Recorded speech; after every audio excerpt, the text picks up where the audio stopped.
Hi there! Welcome back to my channel. ఈ వీడియోలో హూస్‌ని ఉపయోగించి క్వెషన్స్ ఎలా అడగాలో తెలుసుకుందాం. Let's get started. సో, ఈ బ్యాగ్ ఎవరిది?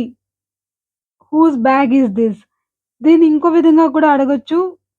Whose is this bag? Whose is this bag అని కూడా అడగొచ్చు.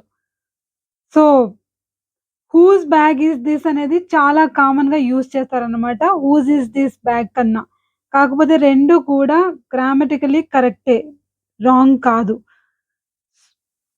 ఈ షూస్ ఎవరివి? Whose are these shoes? Whose are these shoes? Whose house is that? ఆ ఇల్లు ఎవరిది? ఆ ఇల్లు ఎవరిది? Whose house is that? Whose pen is that? ఆ పెన్ ఎవరిది? సో, ఎవరిది అని అడగడానికి హూజ్ అన్న వర్డ్‌ని యూజ్ చేస్తాం. కాకపోతే ఇందులో కొన్ని ఎర్రర్స్ చేస్తుంటారు చాలామంది. ఏంటంటే, ఇప్పుడు హూ అపాస్ట్రఫీ ఎస్ అన్నామనుకోండి. అప్పుడు ఏమవుతుంది? ప్రొనౌన్స్ చేసేటప్పుడు హూజ్ అనే అంటాం. కానీ దాని మీనింగ్ వేరే. డబ్ల్యూహెచ్ఓఎస్‌ఈ హూజ్ అంటే ఎవరిది అనే వస్తుంది. మరి హూజ్ థాట్ అన్నామనుకోండి. అక్కడ డబ్ల్యూహెచ్ఓఎస్‌ఈ యూజ్ చేయకూడదు. హూజ్ థాట్ అంటే అక్కడ ఏంటి? W H O apostrophe S. Who's that అంటే హూ ఈస్ థాట్ అని.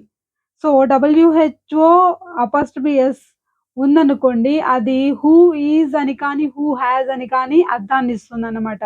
సో, దాన్ని కుదించి రాయడం అన్నమాట. డబ్ల్యూహెచ్ఓఎస్‌ఈ హూజ్‌ని రిప్లేస్ చేయదది. కాబట్టి హూజ్ థాట్ అంటే అప్పుడు డబ్ల్యూహెచ్ఓ అపాస్ట్రఫీ ఎస్ యూజ్ చేయాలి. ఓకే. సో, అదన్నమాట తేడా. హూస్ కమ్ అంటే ఇక్కడేంటి హూ హాస్ కమ్ అని. హూ అపాస్ట్రఫీ ఎస్ కమ్ అంటే హూ హాస్ కమ్ అని. Who's come. Who's come with you నీతో ఎవరొచ్చారు? సో, ఈ డిఫరెన్స్‌ని మనం గుర్తించాలి. ఎలా పొడవైన సెంటెన్సెస్‌లోను, క్వెషన్స్‌లోను యూజ్ చేయొచ్చో చూద్దాం.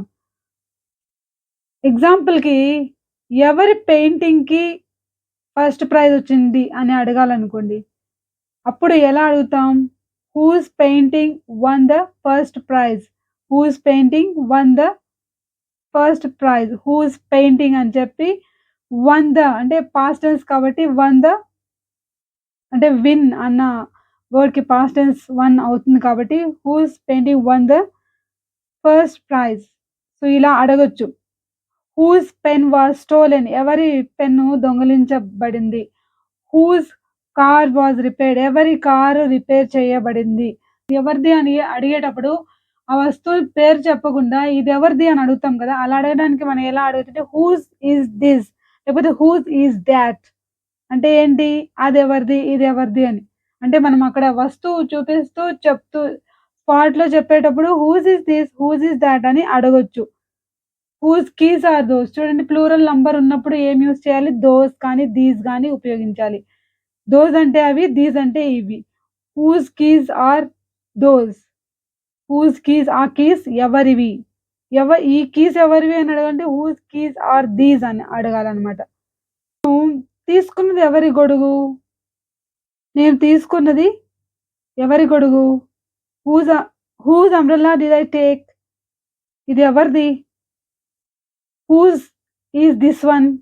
మళ్ళీ కొంచెం బలంగా అడగడానికి హూజ్ ఈస్ దిస్ వన్? ఇది ఎవరిది? అని అడుగుతున్నామన్నమాట. సో, హూజ్‌ని ఉపయోగించి మనం ఇండైరెక్ట్ సెంటెన్సెస్ గాని, క్వెషన్స్ గాని ఎలా అడగాలి? జనరల్‌గా చెప్తూ ఉంటారు కదా! ఆ డబ్బెవరిదో నాకు తెలీదు. ఈ పెన్ ఎవరిదో నాకు తెలీదు అని. అలా అడిగేటప్పుడు ఆర్డర్ అనేది మారుతుంది. ఎందుకంటే అది ఇండైరెక్ట్ సెంటెన్స్ కాబట్టి. జనరల్‌గా అయితే ఏమంటాం? హూజ్ మనీ ఈస్ దిస్ అంటాము. లేకపోతే పాస్ట్ టెన్స్‌లో అడగాలంటే హూజ్ మనీ వాస్ థాట్ అంటాము. లేకపోతే హూజ్ మనీ వాస్ ఇట్ అంటాము. కానీ ఆ డబ్బు ఎవరిదో నాకు తెలీదు అని అడగాలనుకోండి అప్పుడు ఆర్డర్ మారుతుందనమాట. So, I don't know whose money it is. లేదు పాస్ట్ టెన్స్‌లో చెప్పాలంటే I didn't know whose money it was. So, order మారుతుంది.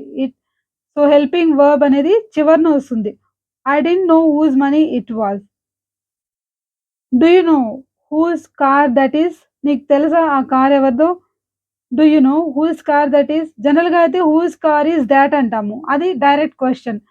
అది ఎవరి కారో తెలుసా అన్నప్పుడు ఆర్డర్ మారుతుంది. ఈజ్ అటు ఎళ్ళిపోతుందనమాట. Do you know whose car that is? Do you know whose house that is? So, ఇలా మనం ఇండైరెక్ట్ క్వెషన్స్ అనేవి అడగొచ్చు. ఇండైరెక్ట్ సెంటెన్సెస్ కూడా ఉపయోగించొచ్చు. హూజ్ అన్న వర్డ్‌ని క్వెషన్ అడగడానికే కాదు, రిలేటివ్ ప్రొనౌన్‌గా కూడా ఉపయోగించొచ్చు. అంటే ఆ ఇల్లు కాలిపోయిన అతను అతనే అని చెప్పాలనుకున్నామనుకోండి. ఎలా చెప్తాం? అప్పుడు మనం హూజ్‌ని ఉపయోగించాల్సొస్తుంది. ఈ ఇల్లు కాలిపోయింది అతనిదే. అంటే ఇల్లు కాలిపోయిన అతను అతనే అని చెప్పడానికి అంటే ఇవి 2 పార్ట్స్ కదా! దీన్ని కలపడానికి మనం హూజ్‌ని ఉపయోగిస్తామనమాట. సో, ఎలా? That is the man whose house has burned down. That is the man whose house అంటే ఇక్కడ చూడండి. హూజ్ అంటే ఇక్కడ ఏంటి క్వెషన్ అని కాదు. అంటే ఇల్లు కాలిపోయిన అతను అని అర్థం. అంటే అతను అని. ఇక్కడ హూజ్ అనేది దేన్ని రెఫర్ చేస్తుందంటే ఆ మ్యాన్‌ని. ఓకే. ఆ మనిషి అని అర్థం. That is the man whose house has burned down. అంటే ఇక్కడేంటి రిలేషన్‌షిప్‌ని తెలుపుతూ ఉందన్నమాట. ఈ హూజ్ అన్న వర్డ్ దేన్ని తెలుపుతుందంటే సబ్జెక్ట్‌ని అంటే ఆ పర్సన్‌ని గురించి చెబుతూ ఉంది. That is the man whose house has burned down. So, ఇలా మనం హూజ్‌ని యూజ్ చేయొచ్చు రిలేటివ్ ప్రొనౌన్‌గా కూడా అన్నమాట. ఇంకా కొన్ని ఎగ్జాంపుల్స్ చూద్దాం. సో దట్ మనకు ఇంకా క్లారిటీగా అర్థమవుతుంది. సింపుల్ క్వెషన్ మీకోసం ఏంటంటే ఈ బుక్ ఎవరిది అని అడగడానికి ఎలా అడగాలో కామెంట్ బాక్స్‌లో రాయండి. అంటే ఇంతవరకు మీకు ఏమాత్రం అర్థమైందో నాకు తెలియాలి గదా! జనరల్‌గా మనం అంటూ ఉంటాం గదా! బయటికెళ్ళాలి అనేది ఎవరి ఐడియా? చూడండి బయటికెళ్ళాలి అనేది ఎవరి ఐడియా అని అడగాలనుకోండి. ఎలా అడుగుతాం? హూజ్‌తో స్టార్ట్ చేసి whose idea was it to go out లేకపోతే to go to the beach.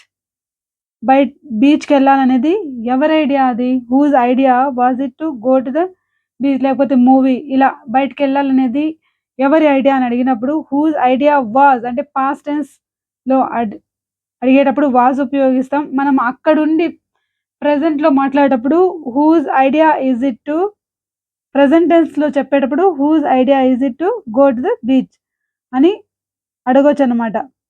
So, అంటే ఇక్కడ ఎవరిది ఐడియా అని అడిగినప్పుడు హూజ్ అనేది ఆ ఐడియా ఇచ్చిన వ్యక్తికి సంబంధించిన వర్డ్ అనమాట. సో, ఇప్పుడు ఎవరి వంతు ఆటలో అని అడుగుతాం గదా! ఎవరి వంతు whose turn is to play now? Whose turn is to play now? మనం జనరల్‌గా ఏదైనా గేమ్ ఆడుతూ ఉన్నప్పుడు హూజ్ టర్న్ మళ్ళీ ఇక్కడ గుర్తుపెట్టుకోండి డబ్ల్యూహెచ్ఓ అపాస్ట్రఫీ అనుకోకూడదు. W H O S E. So, whose turn is it to play now? ఇప్పుడు ఎవరి వంతు అని అడిగేటప్పుడు ఇలా అడగొచ్చనమాట. ప్రాజెక్ట్ ఫినిష్ చేయడం అనేది ఎవరి బాధ్యత? Whose responsibility is it to finish the project? ఎవరి బాధ్యత? ఎవరిది బాధ్యత అని అడిగేటప్పుడు whose responsibility is it to finish the project? జనరల్‌గా అడుగుతుంటాం ఎవరిదా గొంతు ఫోన్‌లో? Whose voice is that on the phone? In the phone కాదు on the phone. Whose voice is that on the phone? ఎవరిదా గొంతు అని అడిగేటప్పుడు ఇలా అడగొచ్చనమాట. జనరల్‌గా అడుగుతూ ఉంటాం. ఎవరి ఫేవరెట్ ఫుడ్ పిజ్జా లేకపోతే ఎవరి ఫేవరెట్ ఫుడ్ మీకు స్వీట్ ఎవరి ఫేవరెట్ అని అడగాలనుకోండి ఎలా అడుగుతాం? Whose favourite food is pizza. Favourite అంటే ఎవరు హూ లవ్స్ ఇట్ అని అర్థం అనమాట. ఎవరి యొక్క ఫేవరెట్ ఫుడ్ ఎవరిది అని చెప్పేటప్పుడు. జనరల్‌గా మనం అడిగే కామన్ క్వెషన్ ఏంటి అంటే, ఈరోజు ఎవరి పుట్టినరోజు అని అడుగుతుంటాం గదా! సో, అలా అడగడానికి whose birthday is it today? Whose birthday is it today? అని అడగొచ్చు. Whose are those gloves? ఆ గ్లోవ్స్ అనేవి ఎవరివి? హూజ్ గ్లోవ్స్ ఆర్ దీస్ అని గూడా అడగొచ్చు. లేదు హూజ్ ఆర్ దీస్ గ్లోవ్స్ అని కూడా అడగొచ్చనమాట. So, whose whose house was used in the film? ఎవరి ఇల్లు ఉపయోగించబడింది? Whose house was used in the film? Whose gloves are these? లేకపోతే whose are these gloves? So, ఇలా మనం హూజ్‌ని ఉపయోగించి రకరకాల క్వెషన్స్ అనేవి అడగొచ్చు. మీరు కూడా హూజ్ అన్న వర్డ్‌ని ఉపయోగించి వీలైనన్ని ఎక్కువ క్వెషన్స్ కానీ, సెంటెన్సెస్ కానీ కామెంట్ బాక్స్‌లో రాయండి. సో దట్ మీకు ఎప్పటికీ గుర్తుండిపోతుంది. అంతేకాదు మీరు ఈ సెంటెన్సెస్‌ని వెంటనే కాన్వర్సేషన్స్‌లో యూజ్ చేయడం వల్ల ఎప్పటికీ కన్‌ఫ్యూజన్ అనేది ఉండదనమాట. కాబట్టి మీరు ఏదైతే use whatever you have learned మీరేం నేర్చుకున్నారో just use it right away. Okay. ఈ టాపిక్ నచ్చితే లైక్ చేయండి, షేర్ చేయండి, సబ్స్క్రైబ్ చేయండి. Thanks for watching.